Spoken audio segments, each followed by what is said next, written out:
तू सुंदरी है।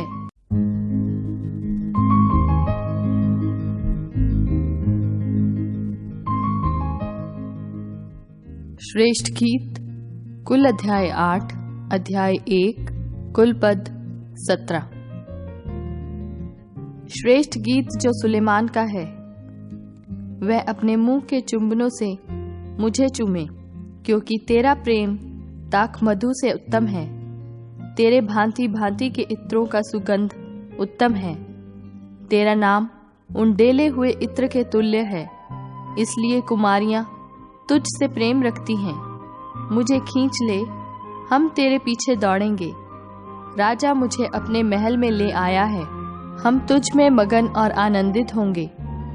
हम दाख मधु से अधिक तेरे प्रेम की चर्चा करेंगे। वे ठीक ही तुझसे प्रेम रखती हैं। हे यरूशलेम की पुत्रियों, मैं काली तो हूँ परंतु सुंदर हूँ, केदार के तंबुओं के और सुलेमान के पर्दों के तुल्य हूँ। मुझे इसलिए ना घूर कि मैं सांवली हूँ, क्योंकि मैं धूप से झुलस गई। मेरी माता के पुत्र मुझसे अप्रसन्न थे। उन्होंने मुझको दाख की बारियों की रखवालिन बनाया, परंतु मैंने अपनी निज दाख की बारी की रखवाली नहीं की। हे मेरे प्राण प्रिय, मुझे बता, तू अपनी भेड़ बकरियां कहाँ चराता है? दोपहर को तू उन्हें कहाँ बैठाता है? मैं क्यों तेरे संगियों की भेड़ बकरियों के पास घूंघट काढ़े हुए भटकती फिरूं? हे स्त्रियों में सुंदरी, यदि तू यह ना जानती हो तो भेड़ बकरियों के खुरों के चिन्हों पर चल और चरवाहों के तंबुओं के पास अपनी बकरियों के बच्चों को चरा। हे मेरी प्रिय, मैंने तेरी तुलना फिरौन के रथों में जुती हुई घोड़ी से की है। तेरे गाल केशियों के लटों के बीच क्या ही सुंदर हैं, और तेरा कंठ हीरों की लड़ों के बीच। हम तेरे लिए चांदी के फूलदार सोने के आभूषण बनाएंगे। जब राजा अपनी मेज के पास बैठा था, मेरी जटामासी की सुगंध फैल रही थी। मेरा प्रेमी मेरे लिए लोबान की थैली के समान है, जो मेरी छातियों के बीच में पड़ी रहती है। मेरा प्रेमी मेरे लिए मेहंदी के फूलों के गुच्छे के समान है, जो एनगदी की दाख की बारियों में होता है। तू सुंदरी है, हे मेरी प्रिय, तू सुंदरी है। तेरी आंखें कबूतरी की सी हैं। हे मेरी प्रिय, तू सुंदर और मनभावनी है, और हमारा बिछौना भी हरा है। हमारे घर के बरगे देवदार हैं, और हमारी छत की कड़ियां सनौवर हैं।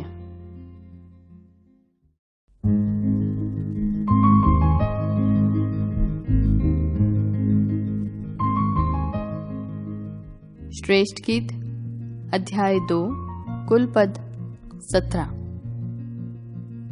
मैं शारोन देश का गुलाब और तराइयों में का सोसन फूल हूँ।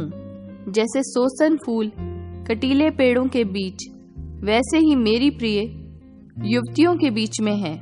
जैसे सेब का वृक्ष जंगल के वृक्षों के बीच में, वैसे ही मेरा प्रेमी जवानों के बीच में है।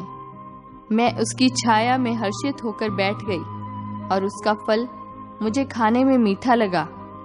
वह मुझे भोज के घर में ले आया, और उसका जो झंडा मेरे ऊपर फहराता था वह प्रेम था। मुझे सूखी दाखों से संभालो, सेब खिलाकर बल दो, क्योंकि मैं प्रेम में रोगी हूँ। काश उसका बायां हाथ मेरे सिर के नीचे होता, और अपने दाहिने हाथ से वह मेरा आलिंगन करता। हे यरूशलेम की पुत्रियों, मैं तुमसे चिकारियों और मैदान की हरनियों की शपथ धराकर कहती हूँ कि जब तक प्रेम आपसे ना उठे, तब तक उसको ना उस्काओ, ना जगाओ।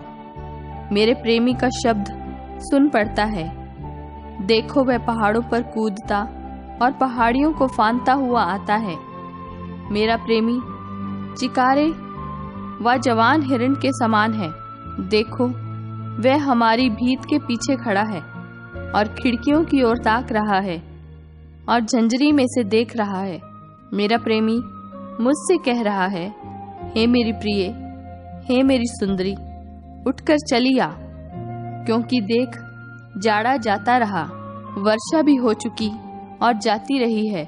पृथ्वी पर फूल दिखाई देते हैं, चिड़ियों के गाने का समय आ पहुंचा है और हमारे देश में पिंडुक का शब्द सुनाई देता है।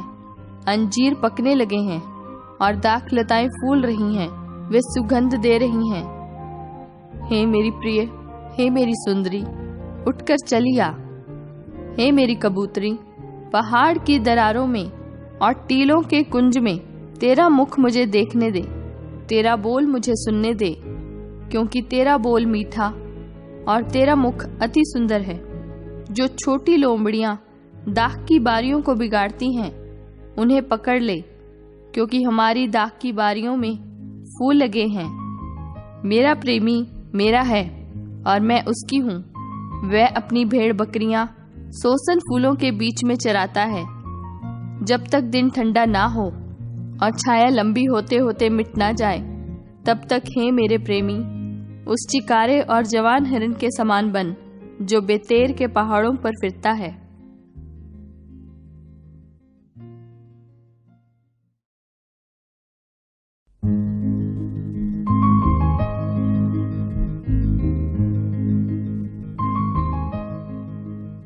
श्रेष्ठ गीत अध्याय 3 कुल पद 11।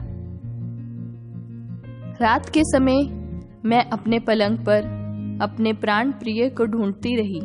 मैं उसे ढूंढती तो रही, परंतु उसे ना पाया। मैंने कहा, मैं अब उठकर नगर में और सड़कों और चौकों में घूमकर अपने प्राण प्रिय को ढूंढूंगी। मैं उसे ढूंढती तो रही, परंतु उसे ना पाया।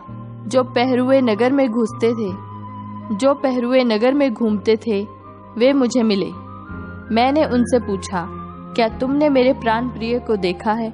मुझको उनके पास से आगे बढ़े थोड़ी ही देर हुई थी कि मेरा प्राण प्रिय मुझे मिल गया। मैंने उसको पकड़ लिया और उसको जाने ना दिया, जब तक उसे अपनी माता के घर अर्थात अपनी जननी की कोठरी में ना ले आए। हे यरूशलेम की पुत्रियों, मैं तुमसे चिकारियों और मैदान की हिरनियों की शपथ धराकर कहती हूँ कि जब तक प्रेम आपसे ना उठे, तब तक उसको ना उसकाओ और ना जगाओ। यह क्या है जो धुएं के खंबे के समान गंधरस और लोबान से सुगंधित और व्यापारी की सब भांति की बुकनी लगाए हुए जंगल से निकला आता है? देखो, यह सुलेमान की पालकी है। उसके चारों ओर इस्राएल के शूरवीरों में के 60 वीर चल रहे हैं। वे सब के सब तलवार बांधने वाले और युद्ध विद्या में निपुण हैं। प्रत्येक पुरुष रात के डर से जांघ पर तलवार लटकाए रहता है। सुलेमान राजा ने अपने लिए लबानोन के काठ की एक बड़ी पालकी बनवा ली। उसने उसके खंबे चांदी के, उसका सिरहाना सोने का और गद्दी अर्गवानी रंग की बनवाई है, और उसके बीच का स्थान यरूशलेम की पुत्रियों की ओर से बड़े प्रेम से जड़ा गया है। हे सिय्योन की पुत्रियों, निकलकर सुलेमान राजा पर दृष्टि डालो। देखो, वह वही मुकुट पहने हुए है जिसे उसकी माता ने उसके विवाह के दिन और उसके मन के आनंद के दिन उसके सिर पर रखा था।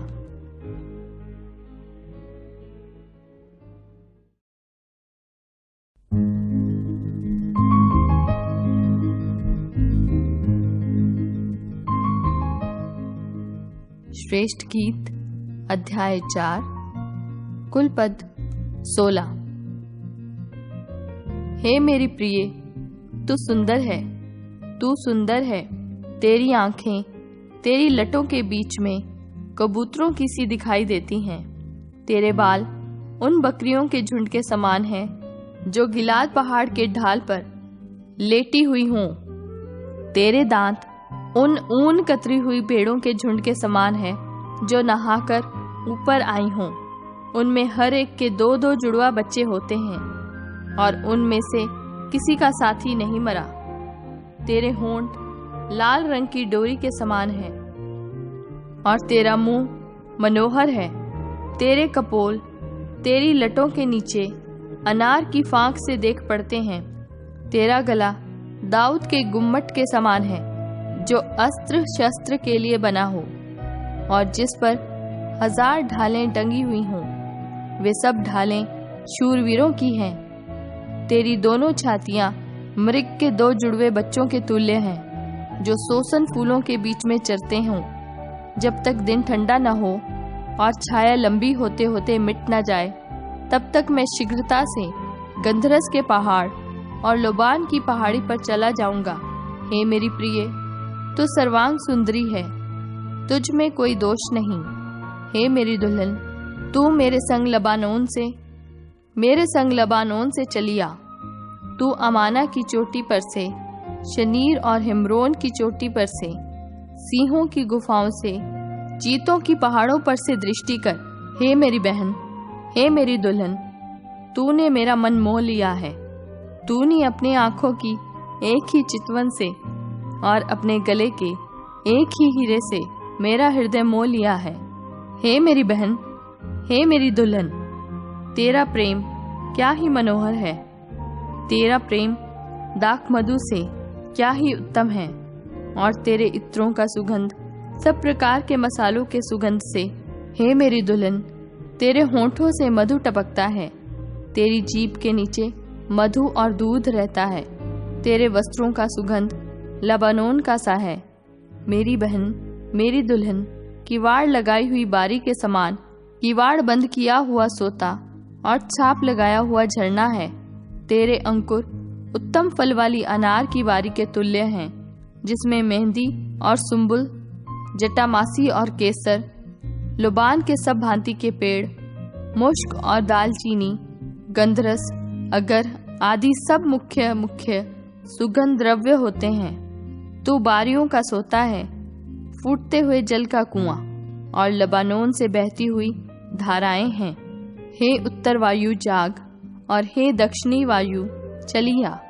मेरी बारी पर बह, जिससे उसका सुगंध फैले। मेरा प्रेमी अपनी बारी में आए और उसके उत्तम उत्तम फल खाए।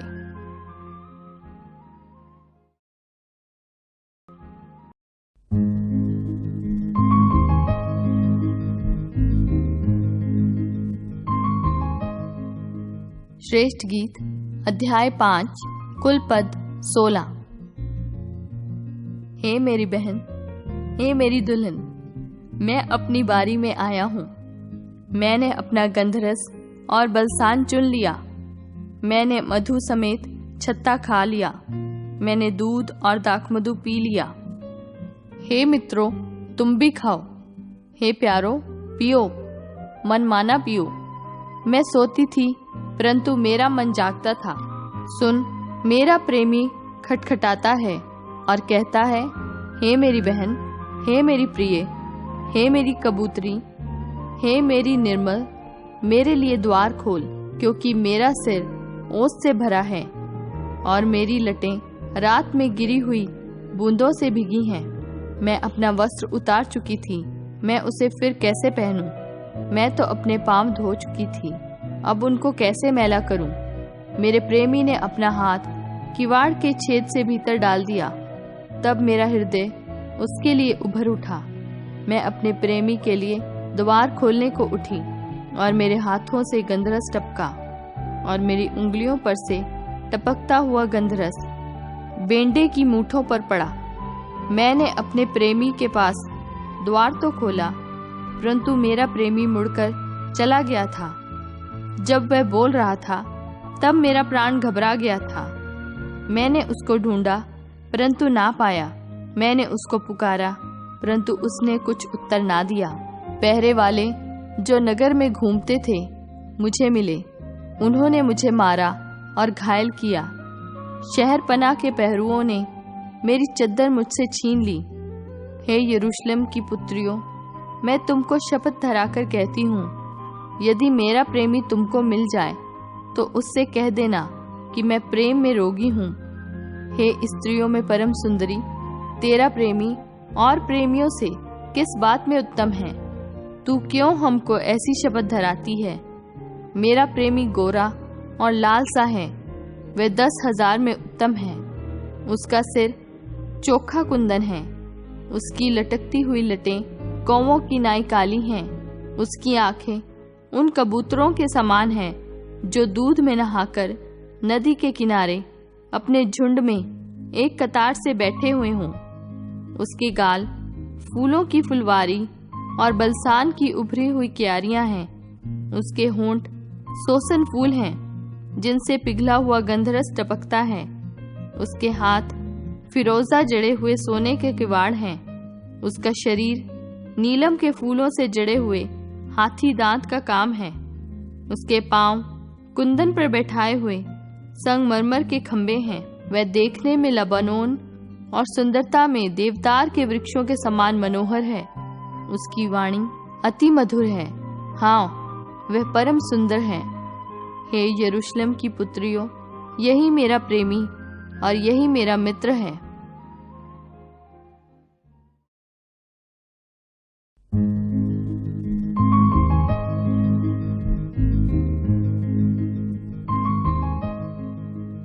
श्रेष्ठ गीत अध्याय 6 कुल पद 13। हे स्त्रियों में परम सुंदरी, तेरा प्रेमी कहाँ गया? तेरा प्रेमी कहाँ चला गया कि हम तेरे संग उसको ढूंढने निकलें? मेरा प्रेमी अपनी बारी में अर्थात बलसान की क्यारियों की ओर गया है कि बारी में अपनी भेड़ बकरियां चराए और सोसन फूल बटोरे। मैं अपने प्रेमी की हूँ और मेरा प्रेमी मेरा है। वह अपनी भेड़ बकरियां सोसन फूलों के बीच चराता है। हे मेरी प्रिय, तू तिरसा की नाई सुंदरी है। तू यरूशलेम के समान रूपवान है और पताका फहराती हुई सेना के तुल्य भयंकर है। अपनी आंखें मेरी ओर से फेर ले, क्योंकि मैं उनसे घबराता हूँ। तेरे बाल ऐसी बकरियों के झुंड के समान हैं जो गिलाद की ढलान पर लेटी हुई देख पड़ती हूँ। तेरे दांत ऐसी भेड़ों के झुंड के समान हैं जिन्हें स्नान कराया गया हो। उनमें प्रत्येक 2-2 जुड़वा बच्चे देती हैं, जिनमें से किसी का साथी नहीं मरा। तेरे कपोल तेरी लटों के बीच अनार की फांक से देख पड़ते हैं। वहाँ 60 रानियां और 80 रखेलियां और असंख्य कुमारियां भी हैं, परंतु मेरी कबूतरी मेरी निर्मल अद्वैत है। अपनी माता की इकलौती, अपनी जननी की दुलारी है। पुत्रियों ने उसे देखा और धन्य कहा। रानियों और रखेलियों ने देखकर उसकी प्रशंसा की। यह कौन है जिसकी शोभा भोर के तुल्य है, जो सुंदरता में चंद्रमा और निर्मलता में सूर्य और पताका फहराती हुई सेना के तुल्य भयंकर दिखाई पड़ती है। मैं अखरोट की बारी में उतर गई कि तराई के फूल देखूं और देखूं कि दाखलता में कलियां लगीं और अनारों के फूल खिले कि नहीं। मुझे पता भी न था कि मेरी कल्पना ने मुझे अपने राजकुमार के रथ पर चढ़ा दिया। लौटा लौटा, हे शुलेमिन, लौटा लौटा कि हम तुझ पर दृष्टि करें।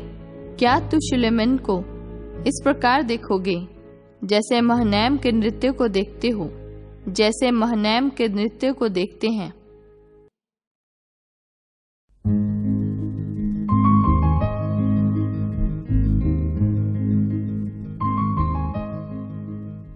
श्रेष्ठ गीत अध्याय 7 कुल पद 13। हे कुलीन की पुत्री, तेरे पांव जूतियों में क्या ही सुंदर है। तेरी जांघों की गोलाई ऐसे गहनों के समान है जिसको किसी निपुण कारीगर ने रचा हो। तेरी नाभि गोल कटोरा है जो मसाला मिले हुए दाखमधु से पूर्ण हो। तेरा पेट गेहूं के ढेर के समान है जिसके चहुं ओर सोसन फूल हों। तेरी दोनों छातियां मृगनी के दो जुड़वे बच्चों के समान हैं। तेरा गला हाथी दांत का गुम्बट है। तेरी आंखें हेशबोन के उन कुंडों के समान हैं जो बत्र बीम के फाटक के पास है। तेरी नाक लबानोन के गुम्बट के तुल्य है जिसका मुख दमिश्क की ओर है। तेरा सिर तुझ पर करमेल के समान शोभायमान है और तेरे सर की लटें अर्गवानी रंग के वस्त्र के तुल्य हैं। राजा उन लटाओं में बंधुआ हो गया है। हे प्रिय और मनभावनी कुमारी, तू कैसी सुंदरी और कैसी मनोहर है। तेरा डील डौल खजूर के समान शानदार है और तेरी छातियां अंगूर के गुच्छों के समान हैं। मैंने कहा, मैं इस खजूर पर चढ़कर उसकी डालियों को पकड़ूंगा। तेरी छातियां अंगूर के गुच्छे हों और तेरी शवास का सुगंध सेबों के समान हो और तेरे चुंबन उत्तम दाखमधु के समान हैं, जो सरलता से होंठों पर से धीरे धीरे बह जाती है।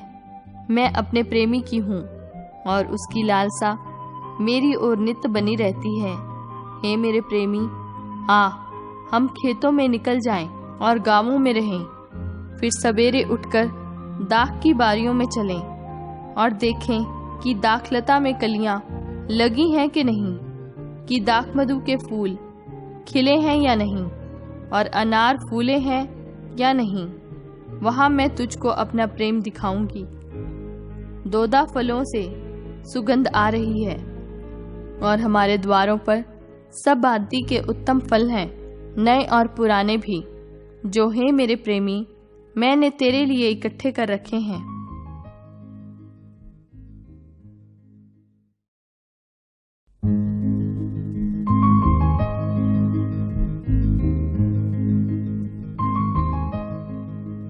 श्रेष्ठ गीत अध्याय 8 कुल पद 14। भला होता कि तू मेरे भाई के समान होता, जिसने मेरी माता की छातियों से दूध पिया। तब मैं तुझे बाहर पाकर तेरा चुंबन लेती और कोई मेरी निंदा ना करता। मैं तुझको अपनी माता के घर ले चलती और वह मुझको सिखाती, और मैं तुझे मसाला मिला हुआ दाखमधु और अपने अनारों का रस पिलाती। काश उसका बायां हाथ मेरे सिर के नीचे होता और अपने दाहिने हाथ से वह मेरा आलिंगन करता। हे यरूशलेम की पुत्रियों, मैं तुमको शपथ धराती हूँ कि तुम मेरे प्रेमी को ना जगाना जब तक वह स्वयं ना उठना चाहे। यह कौन है जो अपने प्रेमी पर टेक लगाए हुए है? जंगल से चली आती है, सेब के पेड़ों के नीचे मैंने तुझे जगाया। वहां तेरी माता ने तुझे जन्म दिया, वहां तेरी माता को पीड़ाएं उठी। मुझे नगीने की नाई अपने हृदय पर लगा रख और ताबीज की नाई अपनी बाह पर रख, क्योंकि प्रेम मृत्यु के तुल्य सामर्थी है और ईर्ष्या कब्र के समान निर्दयी है। उसकी ज्वाला अग्नि की दमक है, वरन परमेश्वर ही की ज्वाला है। पानी की बाढ़ से भी प्रेम नहीं बुझ सकता और ना महानदों से डूब सकता है। यदि कोई अपने घर की सारी संपत्ति प्रेम की संति दे दे तो भी वह अत्यंत तुच्छ ठहरेगी। हमारी एक छोटी बहन है जिसकी छातियां अभी नहीं उभरी। जिस दिन हमारी बहन के ब्याह की बात लगे उस दिन हम उसके लिए क्या करें? यदि वह शहरपना हो तो हम उस पर चांदी का कंगूरा बनाएंगे, और यदि वह फाटक का किवाड़ हो तो हम उस पर देवदारू की लकड़ी के पटरे लगाएंगे। मैं शहरपना थी और मेरी छातियां उसके गुम्बट। तब मैं अपने प्रेमी के दृष्टि में शांति लाने वाले के नाई थी। बालामोन में सुलेमान की एक दाख की बारी थी। उसने वह दाख की बारी रखवालों को सौंप दी। हर एक रखवाले को उसके फलों के लिए चांदी के 1000 टुकड़े देने थे। मेरी निज दाख की बारी मेरे ही लिए है। हे सुलेमान, 1000 तुझी को और फल के रखवालों को 200 मिले। तू जो बारियों में रहती है, मेरे मित्र तेरा बोल सुनना चाहते हैं, उसे मुझे भी सुनने दे। हे मेरे प्रेमी, शीघ्रता कर और सुगंध द्रव्यों के पहाड़ों पर चिकारे या जवान हिरण की नाई बन जा।